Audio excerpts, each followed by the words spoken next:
UFC 167 in Vegas this weekend. George St. Pierre looking to defend the welterweight title for the 9th consecutive time. Johny Hendricks looking to strip him of it. It is the main event at the 20th birthday party for UFC, and it is a big one. Saturday night, they're going to face off in the octagon right now. They face off here on Sportscenter. George St. Pierre, Johny Hendricks joining us live. You're the champ, George, so I'm going to start with you. You've said you're obsessed with defeating Johny Hendricks. Why? Well, for me, that's what it takes for me to be champion. I think the reason why I'm champion, it's more than physical. It's also up here, mental. And that's what makes my biggest strength. That's why I'm champion. All right, so you have to be the mental winner. You got to be obsessed with winning the bout if you want to do so. Johny, 2007, that's going back a ways, long time ago, and that's the last time that George lost a fight. So why are you going to be the guy to end that run? I believe I have the power and the wrestling skills to win. You know, that's really what consists of this fight, is to do all those things.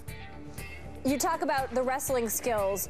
We know your knockout ability. You have 2 NCAA wrestling titles from Oklahoma State. So why, in your mind, are you a better wrestler than George? You said it right there, is that I have the credentials, and I know what it's like to wrestle. I know what it's like to push through those things. I know he's going to try to wrestle me. MMA wrestling's a little bit different than regular wrestling, but I know what it's like to be in the octagon. I know how to use my hips, and I know I have the power to keep it on the feet or take it down.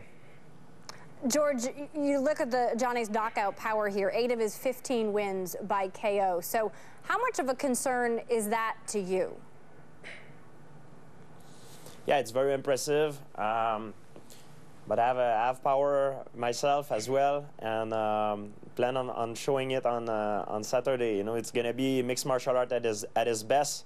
So make sure you tune on for the fight and don't blink. And don't blink. In other words, don't miss an instant. Johny, George said that mental fortitude was a big part of how he has been champion for so long. How do you get set for this one? Pretty much the same way. Is you got to be mentally strong. You have to sit there and you don't think about everything else except for who you're fighting. And I'm fighting George St. Pierre, and I have to win. You know, this is a big chapter of my life, and I plan on making a good one. Retirement for you, George, it's a word that's kind of been out there when it comes to your future. If you win this on Saturday, what does your future in the sport look like? I don't know. I'm not thinking about that. For me, when I take a fight, I think only about the present moment. Of course, I have goals outside of it. I want to be known as the best and the best. And to be the best, you need to beat the #1 guy. Is Johny Hendricks right now, and I'm very motivated for that fight. Not even letting the future past Saturday slip into your mind a little bit, George? No, because you have to focus on the present moment. That's what counts. And for me, I try to enjoy the present moment. It's important for me. I'm on the spot right now, and I enjoy it as much as I can. Both George St. Pierre, Johny Hendricks, they will both be in the spotlight Saturday night, UFC 167 in Vegas. Gentlemen, thanks for being with us here on SportsCenter, and good luck Saturday night. Thank you. Thank you. All right, so that's Saturday. 2 more days. In 3 more